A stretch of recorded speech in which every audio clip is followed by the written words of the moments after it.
नमस्कार दोस्तों, आप सभी लोगों का आपके अपने YouTube channel agriculture tricks by NK में हार्दिक स्वागत करते हैं। तो जैसा कि आप लोगों को पता ही है कि अपन ने एग्रीकल्चर से महत्वपूर्ण प्रश्नोत्तरी की एक सेशन स्टार्ट किया था, जिसके अंतर्गत अपन ने फर्स्ट वीडियो देखा था, जिसमें लगभग अपन ने 100 क्वेश्चन अपन ने क्या कर लिए थे, पढ़ लिए थे। तो आज उसी वीडियो को अपन कंटिन्यू रखेंगे और अपन बात करें कि यह वीडियो आपको वीक में 3 दिन मिलने वाले हैं। कोशिश करेंगे ज़्यादा से ज़्यादा वीडियो आप लोगों को प्रोवाइड करवाई जाए। चलिए आज का सेशन स्टार्ट करते हैं और वीडियो को ज़्यादा से ज़्यादा लाइक करें और शेयर करना ना भूलें। चलिए करते हैं आज का वीडियो स्टार्ट विदाउट किसी टाइम वेस्ट के। बात करें 101 नंबर क्वेश्चन की। कौन सी खली दीमक की रोकथाम के लिए साथ साथ ही कीटनाशी का कार्य भी करती है? तो ऐसी कौन सी खली है जो दीमक को तो रोकती है? दीमक कौन सा? दीमक का नाम क्या होता है? ओडेंटोडर्मस ओबेसस। इसका ध्यान रखना, टर्माइड का, है ना। अब बात करेगी ये कीटनाशी का कार्य भी करती है, तो वो कौन करती है? आपकी अरंडी की खली करती है। बात करें नीम की खली में कौन सा रसायन अधिक पाया जाता है? तो अजक्टारेक्टिन पाया जाता है। अजक्टारेक्टिन पाया जाता है। बात करें नेक्स्ट क्वेश्चन की। महुआ की खली में, सॉरी, महुआ की खली का, है ना, ये मिस प्रिंटिंग है। खली का प्रयोग खेत में बुआई के कितने दिन पूर्व करना चाहिए? तो अपन बात करें कि महुआ की खली है, उसके अपन बुआई के यानी कि खेत के अंतर्गत बुआई के लगभग 60 दिन पूर्व यानी कि 2 माह पूर्व उपयोग में लानी चाहिए, ताकि वो अच्छे से डिकम्पोज हो सके। बात करें सामान्यतः कौन सी खली का प्रयोग खाद के रूप में किया जाता है? तो कौन सी खली का रूप खाद के रूप में किया जाता है? जो अखाद्य खलियाँ होती है उनका रूप यानी कि उनका प्रयोग अपन किस में करते हैं? खाद के रूप में करते हैं। चलिए नेक्स्ट क्वेश्चन की ओर बढ़े। नेक्स्ट क्वेश्चन आता है, जैव उर्वरकों में किसके माध्यम से पौधे के लिए पोषक तत्व सुलभ करवाए जाते हैं? तो कौन सा जैव उर्वरक है जिसके माध्यम से पोषक तत्व सुलभता से उपलब्ध करवाए जा सकते हैं? वो है जीवाणुओं के द्वारा। किसके द्वारा? जीवाणुओं के द्वारा। बात करें कि एजोला एक उपयोगी कौन सी फसल में करते हैं, यानी कि एजोला का उपयोग है वो कौन सी फसल में किया जाता है? सामान्यतः वो किया जाता है आपके धान की खेत में, यानी कि आपके राइस के फील्ड में। बात करें कि आपके पीएसबी और पीएसएम कौन से जैविक उर्वरक है? तो बताना आपके कौन से उर्वरक है? ये फास्फोरस युक्त उर्वरक हो जाते हैं, है ना। फास्फोरस सोल्यूबल बैक्टीरिया हो जाते हैं। चलिए बात करें कौन से युक्त हो जाते हैं? फास्फोरस युक्त। नेक्स्ट क्वेश्चन अपन बात करें, एनविना और नॉन स्टॉक जो साइटोनिया किसकी प्रजाति है? तो ये एनाबिना और नॉन स्टॉक है वो किसकी प्रजाति है? नीलहरी शैवाल। किसकी? ब्लू ग्रीन एल्गी की आपकी क्या हो जाती है? ये प्रजातियाँ हो जाती है। नेक्स्ट क्वेश्चन काफ़ी बार पूछा गया क्वेश्चन, या आपके एग्रीकल्चर के अंतर्गत है, हर एग्जाम में पूछा जाता है, इंपॉर्टेंट भी है। बायोडायनेमिक खेती की विचारधारा का प्रतिपादन किसने किया? तो वो किया था आपके डॉक्टर रुडोल्फ स्टेनर ने। किसने? रुडोल्फ स्टेनर ने। चंद्र दक्षिणायन अवस्था में कौन सी फसल की गुणवत्ता में वृद्धि होती है? तो जब चंद्रमा दक्षिणायन में आ जाता है तो किस क्रॉप के अंतर्गत वृद्धि देखने को मिलती है? जो कंदीय क्रॉप होती है उनके अंतर्गत वृद्धि देखने को मिलती है। आजकल बायोडायनेमिक खेती किसे कहते हैं? जो ये आपके दक्षिणायन, चंद्रायन, इनके ऊपर आधारित होती है ना, इनको कहा जाता है। और आजकल क्या हुआ कि हर एग्जाम के अंतर्गत बायोडायनेमिक से हर क्वेश्चन पूछे जा रहे हैं। 1 या 2 क्वेश्चन हर एग्जाम में देखने को मिलेंगे, तो बायोडायनेमिक खेती अच्छे से पढ़ के जानी है। बात करें कृषि पंचांग मूलतः किसकी गति पर आधारित होते हैं? तो जो आपके कृषि पंचांग होते हैं वो मूलतः आधारित होते हैं, वो चंद्रमा की गति पर आधारित होते हैं। चलिए बात करें नेक्स्ट क्वेश्चन की, किन देशों में प्रतिवर्ष कृषि पंचांग प्रकाशित होता है? तो न्यूजीलैंड में होता है, ऑस्ट्रेलिया में होता है और जर्मनी में भी होता है।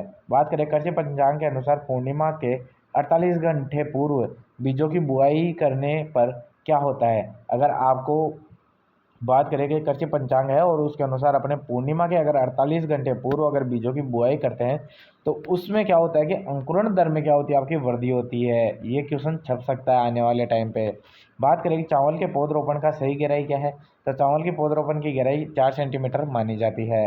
बात करें प्राकृतिक शत्रु का उपयोग किस में किया जाता है? तो प्राकृतिक शत्रुओं का उपयोग किस में किया जाता है? जैविक नियंत्रण में। जैविक नियंत्रण में किया जाता है। बात करें फेरोमोन ट्रैप कौन से रसायन होते हैं? जो फेरोमोन ट्रैप होते हैं वो कौन से रसायन होते हैं? वो कार्बनिक रसायन होते हैं। चलिए नेक्स्ट क्वेश्चन की ओर बढ़ते हैं। नेक्स्ट क्वेश्चन काफ़ी शानदार, ज़्यादातर कीड़े कौन से प्रकाश की ओर आकर्षित होते हैं? तो वो सफ़ेद व दूधिया प्रकाश की ओर क्या होते हैं? वो आपके आकर्षित होते हैं। नेक्स्ट क्वेश्चन की अपन बात करें, कीटनाशक के रूप में कार्य करने वाले निकोटीन किस फसल से संबंधित होता है? तो आपके निकोटीन किससे होगा? तंबाकू से होता है। किससे? तंबाकू से होता है। बात करें कॉक्सिनेला एक है। कॉक्सिनेला क्या है? परभक्षी कीट है। क्या है? परभक्षी कीट है। लेपिडोप्टेरा गण के कीटों के अंदर अपने अंडे देने वाला परजीवी कीट क्या कहलाता है? तो लेपिडोप्टेरा गण के जो कीट होते हैं उसके अंतर्गत अपने ही अंडे देने वाले कीटों पर जो परजीवी कीट होता है, तो परजीवी एक पैरासाइट किसे कहते हैं अपन? ट्राइकोग्रामा कहा जाता है। किसको? ट्राइकोग्रामा को कहा जाता है। तो ये क्वेश्चन काफ़ी बार पूछा गया है, काफ़ी इंपॉर्टेंट क्वेश्चन है। बात करें एनपीवी। एनपीवी या जीवी जैविक नियंत्रण हेतु काम में आने वाले मुख्य रूप से कौन से जीव है? तो वो है आपके विषाणु है। तो क्या है? वायरस है। चलिए नेक्स्ट क्वेश्चन की अपन बात करें। शुष्क रक्त में नाइट्रोजन की मात्रा होती है। तो शुष्क रक्त में जो नाइट्रोजन की मात्रा होती है वो 10 से 12% होती है। कितनी? 10 से 12% होती है। तंबाकू में कौन से उर्वरक का प्रयोग योगदान ज़्यादा रहता है या अपन प्रयोग करते हैं? तो वो कौन सा? पोटाश युक्त का रहता है। नेक्स्ट क्वेश्चन की अपन बात करें। मूंगफली की फसल के लिए सिंचाई कब लाभदायक होती है? तो मूंगफली के अंतर्गत अगर सिंचाई कर रहे हो तो कब लाभदायक होगी? फूल आने व फली बनते समय उपयुक्त रहती है। चलिए नेक्स्ट क्वेश्चन की अपन बात करें। फल वाले पौधे में कौन सी सिंचाई उपयुक्त विधि है? तो जो फल वाले पौधे होते हैं या फिर आप अपने बागवानी कर रहे हैं, बागवानी के अंतर्गत जो आपकी सिंचाई की सबसे उपयुक्त विधि मानी जाती है वो ड्रिप इरिगेशन मानी जाती है ना? कौन से? Drip irrigation. चलिए नेक्स्ट क्वेश्चन की ओर बढ़ते हैं। राजस्थान में सिंचाई का सबसे प्रचलित स्रोत कौन सा है? तो राजस्थान में मुख्यतः सिंचाई का प्रमुख स्रोत माना जाता है वो कुएं व नलकूपों के द्वारा माना जाता है। सबसे पुरानी सिंचाई का साधन क्या था? तो सबसे पुरानी सिंचाई का साधन क्या है? वो है आपकी चरस के द्वारा। चरस क्या होता है कि अब जैसे आपके कुआं हो गया, कुएं के अंतर्गत एक चमड़े का बना हुआ बैग थैलेनुमा होता है जिसको अपन बैलों की सहायता से अपन क्या करते हैं? नीचे से पानी ऊपर खींचने का काम करते हैं, उसे क्या कहते हैं? अपन चरस कहते हैं। चलिए नेक्स्ट क्वेश्चन की अपन बात करें। भारत का कितने प्रतिशत क्षेत्रफल सिंचित है? तो 35% क्या आपका सिंचित क्षेत्र के अंतर्गत आता है। भारत में सबसे ज़्यादा सिंचाई किससे की जाती है? तो भारत में सबसे ज़्यादा सिंचाई नहरों से की जाती है। नेक्स्ट क्वेश्चन अपन बात करें। राजस्थान में कुओं के द्वारा कितने प्रतिशत सिंचाई की जाती है? तो कुओं के द्वारा और नलकूपों के द्वारा लगभग 60% आपकी सिंचाई की जाती है राजस्थान के अंतर्गत। बात करें दलहनी फसलों में सिंचाई कब करते हैं? काफ़ी शानदार क्वेश्चन और काफ़ी बार पूछा गया क्वेश्चन। तो दलहनी फसलों में सिंचाई करते हैं वो फूल आने पर की जाती है। बात करें राजस्थान में सर्वाधिक भूक्षरण किससे होता है? तो राजस्थान के अंतर्गत जो सॉइल इरोजन होता है वो किसके द्वारा होता है? तो आपके वायु के द्वारा होता है, यानी कि विंड द्वारा होता है। बात करें राजस्थान का सर्वाधिक सिंचित जिला कौन सा है? तो सर्वाधिक सिंचित जिला है वो कौन सा हो जाता है? आपका श्री गंगानगर हो जाता है। चलिए नेक्स्ट क्वेश्चन की अपन बात करें। गेहूं में प्रथम सिंचाई कौन सी अवस्था पर करनी चाहिए? तो वो आपको करनी चाहिए शीर्ष जड़ फुटांश अवस्था पर। मतलब कि जो आपकी CRI क्राउन रूट इनिशिएशन, ये कितने दिन बाद में आती है? 21 दिन बाद में। 21 दिन डेज यानी कि डे आफ्टर सोविंग। सोविंग के बाद में आपके 21 दिन बाद में क्या आती है? जो आपकी प्रथम सिंचाई करना जरूरी रहता है वो कौन सी आती है? CRI crown root initiation. चलिए बात करें। सबसे अधिक पानी चाहने वाली फसल कौन सी है? सबसे अधिक पानी चाहने वाली फसल है आपकी धान हो जाती है। अगर प्रतिदिन के हिसाब से पूछा जाए तो धान है, और वैसे अगर डायरेक्ट पूछा जाए कि सबसे ज़्यादा पानी चाहने वाली फसल होती है वो कौन सी होती है? आपकी गन्ना होती है। इसका विशेष रूप से आपको ध्यान रखना है। प्रतिदिन के हिसाब से धान करना है और वैसे कौन से करना है? आपको गन्ना करना है, यानी शुगर कैन। चलिए नेक्स्ट क्वेश्चन की अपन बात करें। पौधे को कौन सी अवस्था पर बिल्कुल पानी नहीं देना चाहिए? तो मलानी बिंदु पर नहीं देना चाहिए। मलानी बिंदु पर अपने को पानी नहीं देना चाहिए। सॉरी, देना तो चाहिए लेकिन मिल नहीं पाता। क्या पौधे को कौन सी अवस्था पर बिल्कुल पानी नहीं मिल पाता? तो मलानी बिंदु यानी कि विल्टिंग पॉइंट। विल्टिंग पॉइंट पर आपके क्या होता है? पौधों को, प्लांट को पानी उपलब्ध नहीं हो पाता या अवेलेबल नहीं हो पाता। चलिए नेक्स्ट क्वेश्चन की अपन बात करें। जिप्सम ब्लॉक किस काम आता है? तो जो आपकी सॉइल टेंशन है, अपन बात करें सॉइल मॉइस्चर। सॉइल मॉइस्चर को मेजरमेंट करने के लिए क्या यूज़ में किया जाता है? जिप्सम ब्लॉक का यूज़ किया जाता है। तो मृदा का जल तनाव नापने के काम में आता है। बात करें गेहूँ बोने पर कौन सी मृदा सिंचित सिंचाई की अधिक आवश्यकता होगी? तो गेहूँ बोने पर मृदा में सिंचाई की अधिक आवश्यकता होती है। तो कौन सी मृदाओं में होती है? तो वो बलुई रेतीली मृदा के अंतर्गत सिंचाई की अधिक आवश्यकता होती है। बात करें औसत वर्षा वाले क्षेत्रों में धान की फसल को कितने सिंचाई की आवश्यकता होती है? तो वर्षा वाले क्षेत्र के अंतर्गत सिंचाई की कितनी सिंचाई की आवश्यकता होगी धान को? तो 8 सिंचाइयों की आपकी आवश्यकता होती है धान को। चलिए बात करें। तंबाकू का उद्भव किस देश से माना जाता है? तो टोबैको का ओरिजिन पहले से वो कहाँ माना जाता है? आपका अमेरिका माना जाता है। और तंबाकू रिसर्च स्टेशन कहाँ पे है या रिसर्च इंस्टीट्यूट कहाँ पर है? वो राजा मुंदरी है। राजा मुंदरी। चलिए नेक्स्ट क्वेश्चन की अपन बात करें, वह अवस्था जब पौधे को 100% जल उपलब्ध होता है वह कहलाती है। तो 100% जल उपलब्ध होता है वह कहलाती है आपकी फील्ड कैपेसिटी, यानी कि क्षेत्र क्षमता या फील्ड कैपेसिटी कहलाती है। नेक्स्ट क्वेश्चन की अपन बात करें, गेहूं व जौ में सिंचाई का सर्वोत्तम विधि कौन सी है। तो गेहूं व जौ के अंतर्गत सर्वोत्तम विधि मानी जाती है वो आपकी क्यारी विधि मानी जाती है।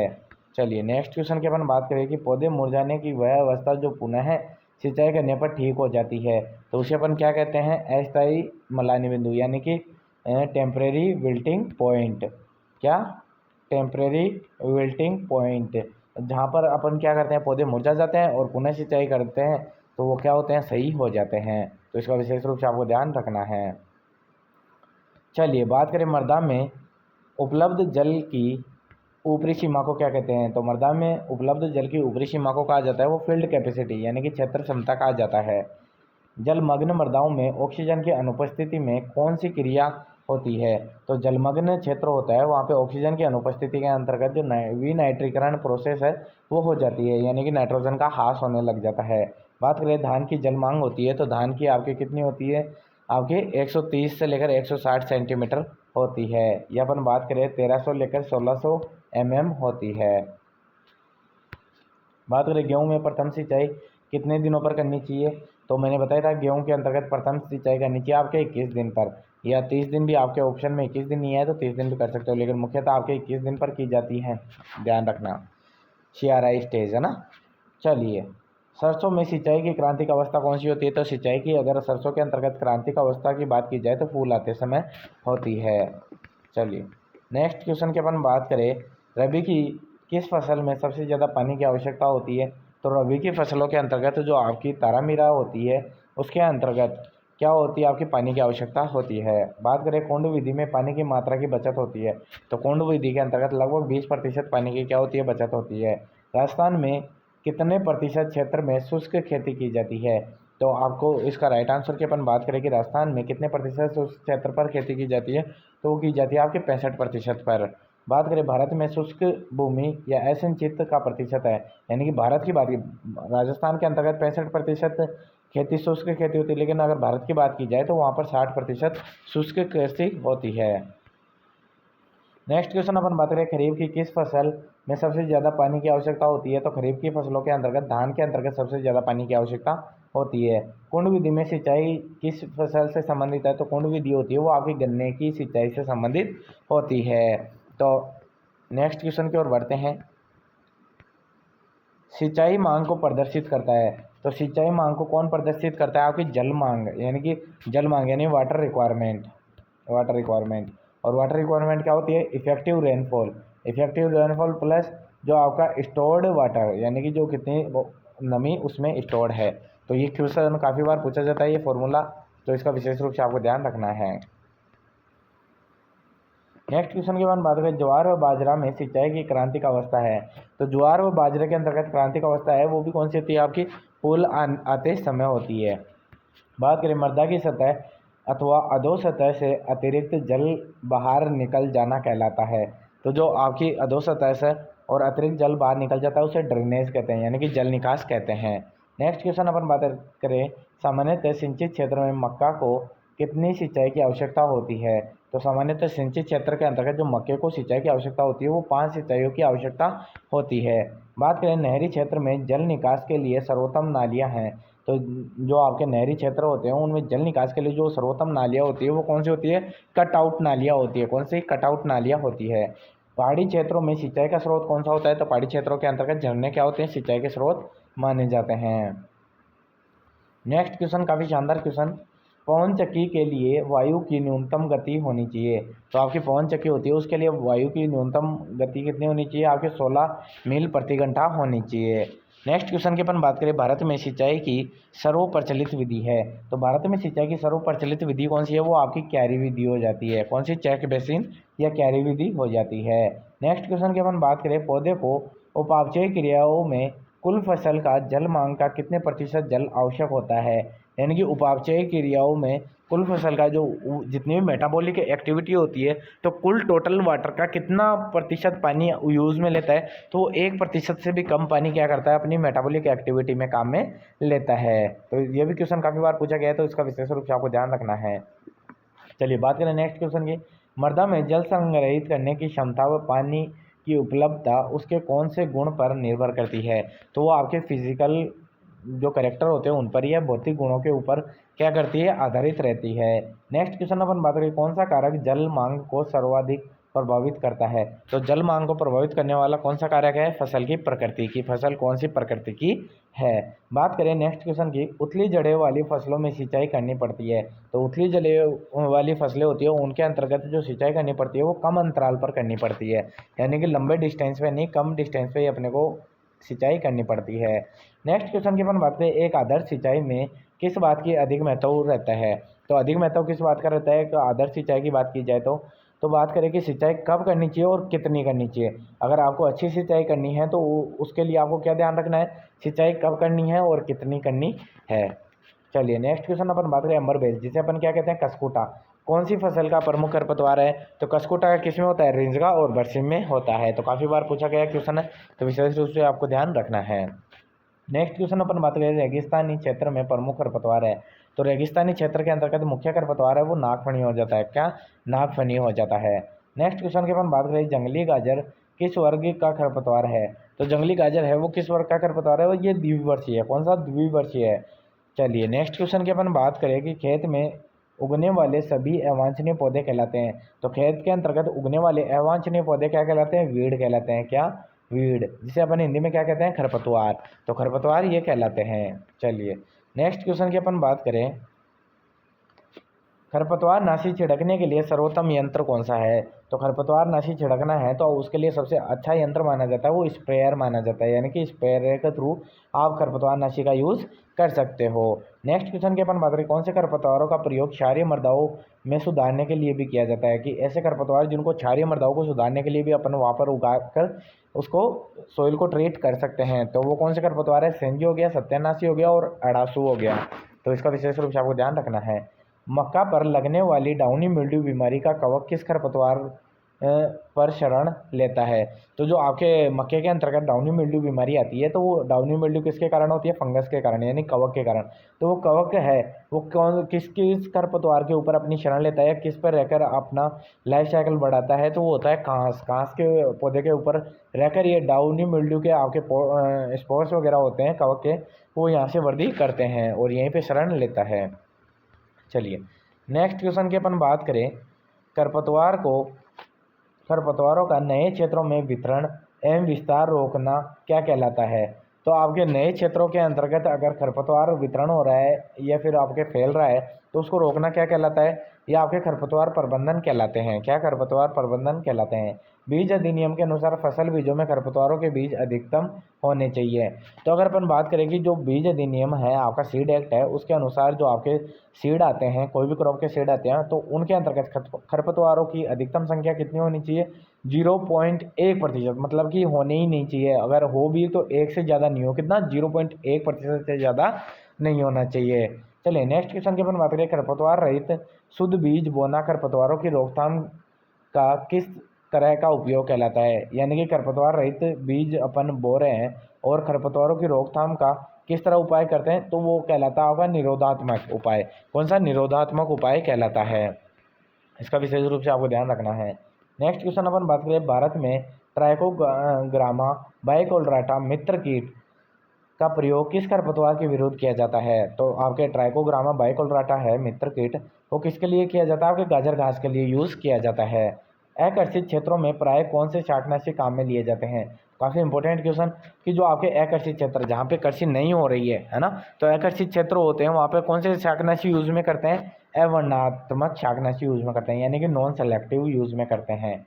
अगर अपन बात करें कि अगर कृषि वाली भूमि में लेंगे तब कौन से लेते हैं, अपन सेलेक्टिव लेते हैं ताकि वो वीड्स को ही आपके नुकसान पहुंचाए, लेकिन अगर आकर्षित भूमि है तो उसके अंतर्गत अवर्णनात्मक यानी नॉन सेलेक्टिव, वो जहाँ भी जितने भी पौधे होंगे उनको सबको साफ कर देगा।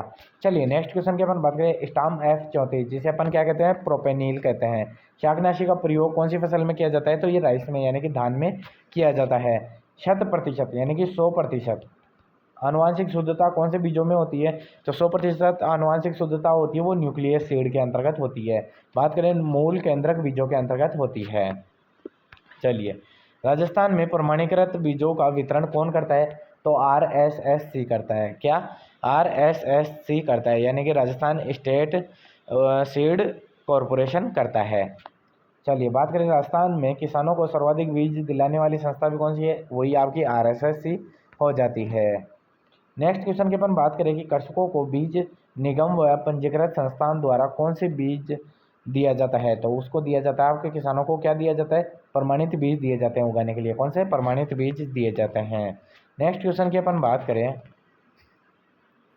गुणवत्ता का उच्चतम स्तर किस श्रेणी के बीजों में होता है? यानी कि गुणवत्ता यानी कि क्वालिटी की बात की जाए तो हाईएस्ट क्वालिटी वाले सीड कौन सी श्रेणी के होते हैं? तो वो होते हैं आपके न्यूक्लियस सीड, और ये कम मात्रा के अंतर्गत होते हैं, यानी कि मूल केंद्रक बीज होते हैं उनके अंतर्गत आपके क्या होगी? उच्चतम क्या होगा? क्वालिटी मानी जाएगी या क्वालिटी होती है। नेक्स्ट क्वेश्चन की अपन बात करें, प्रजनक बीज तैयार करने के लिए कौन से बीज काम में लेंगे? तो जो ब्रीडर सीड होते हैं, यानी कि प्रजनक सीड या ब्रीडर सीड होते हैं, वो किससे तैयार किए जाते हैं? वो न्यूक्लियस सीड्स हैं, यानी कि आपके मूल केंद्रक बीज से तैयार किए जाते हैं। चलिए, नेक्स्ट क्वेश्चन की अपन बात करें, नेक्स्ट क्वेश्चन आता है, उत्तम बीजों में आनुवांशिक शुद्धता कितने प्रतिशत होनी चाहिए? तो उत्तम बीजों के अंतर्गत आपके आनुवांशिक शुद्धता होनी चाहिए वो 95% होनी चाहिए। कितनी? 95%। वैसे तो 99% होना चाहिए, लेकिन 98 तक आपके होते हैं, लेकिन 95% तो होनी ही होनी चाहिए। नेक्स्ट क्वेश्चन की अपन बात करें, अंकुरण प्रतिशत ज्ञात करने के लिए कौन से बीजों की गिनती करते हैं? तो अंकुरण प्रतिशत ज्ञात करने के लिए अपन बीजों को ज्ञात करते हैं, सामान्यतः नवोद्भिद जो नए उगते हैं उन बीजों की गिनती करते हैं। बात करें, कपास की न्यूनतम अंकुरण क्षमता होती है वो 65% होती है। कितनी होती है आपकी? 65% होती है। कपास की न्यूनतम अंकुरण क्षमता कितनी होती है? 65% होती है। और सबसे ज़्यादा अंकुरण क्षमता होती है वो किसकी होती है? आपकी मेज़ की होती है।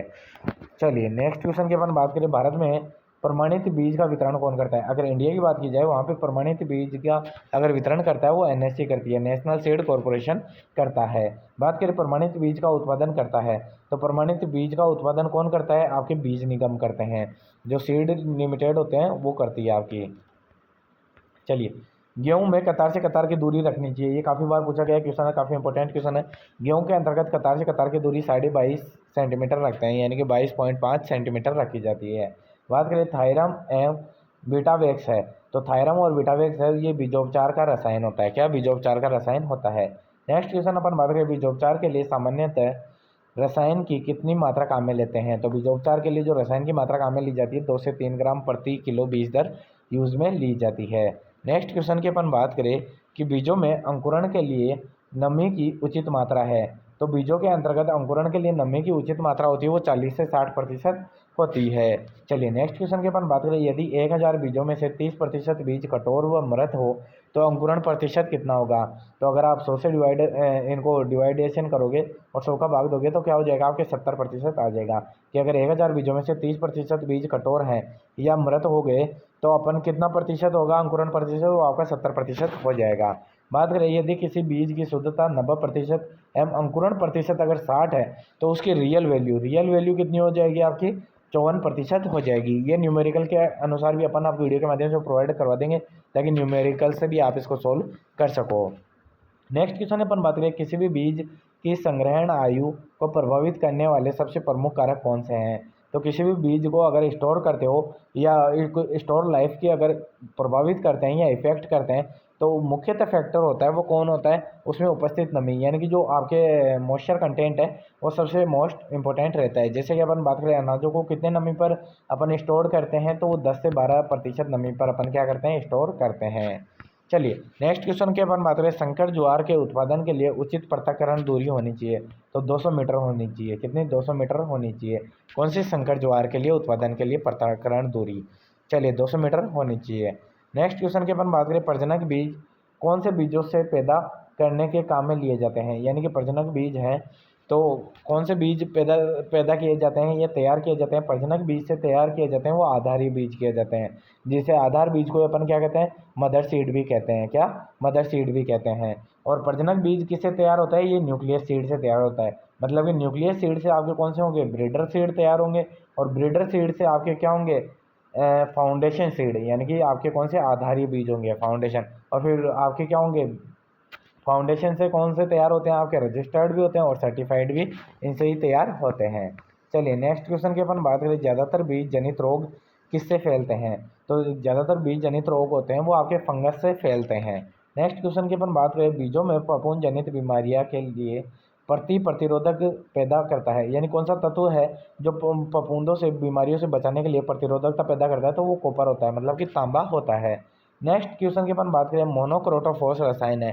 तो मोनोक्रोटोफॉस है ये कीटनाशी है, यानी कि इंसेक्टिसाइड है। क्या? इंसेक्टिसाइड। तो मोनोक्रोटोफॉस है वो आपका क्या है, इंसेक्टिसाइड हो जाता है। बात करें बीजों को न्यूनतम प्रमाणीकरण मानक के अनुसार सरसों के बीज की आर्द्रता प्रतिशत होनी चाहिए, तो आपकी कितनी होनी चाहिए, 8%। तो अगर अपन बात करें स्टोर करने के लिए लगभग मॉइस्चर कंटेंट की बात की जाए, जो भी ऑयल वाले आपके क्या होते हैं सीड होते हैं, उनको स्टोर करने के लिए 8 से 10% आपके क्या होनी चाहिए, नमी होनी चाहिए, और 10 से 12 किस में होनी चाहिए, आपके अनाज के अंतर्गत होनी चाहिए। चलिए बात करें आधारीय बीज के लिए प्रमाणित टैग या बस्ते का रंग होता है। तो आधारीय बीज के ऊपर टैग कौन सा लगता है, वो सफ़ेद लगता है। चलिए बात करें नेक्स्ट क्वेश्चन की, उन्नत कृषि में सर्वोपरि स्थान किसका है। तो उन्नत कृषि में सर्वोपरि स्थान माना जाता है वो बीज का माना जाता है। चलिए नेक्स्ट क्वेश्चन की अपन बात करें, भारत में किसानों को कितने प्रतिशत उन्नत बीज उपलब्ध होते हैं। तो 12% ही आपके किसानों को उन्नत बीज प्राप्त हो पाते हैं। बात करें कि तकनीकी दृष्टि से बीज क्या है, यानी टेक्निकली टर्म में बोले कि सीड क्या है, तो ये है आपका परिपक्व बीजांड। क्या है, परिपक्व बीजांड हो जाता है। तो आई होप आप लोगों को आज का वीडियो पसंद आए तो ज़्यादा से ज़्यादा लाइक करना है, शेयर करना है। थैंक यू फ्रेंड्स, मिलते हैं नेक्स्ट वीडियो में नेक्स्ट अपडेट के साथ।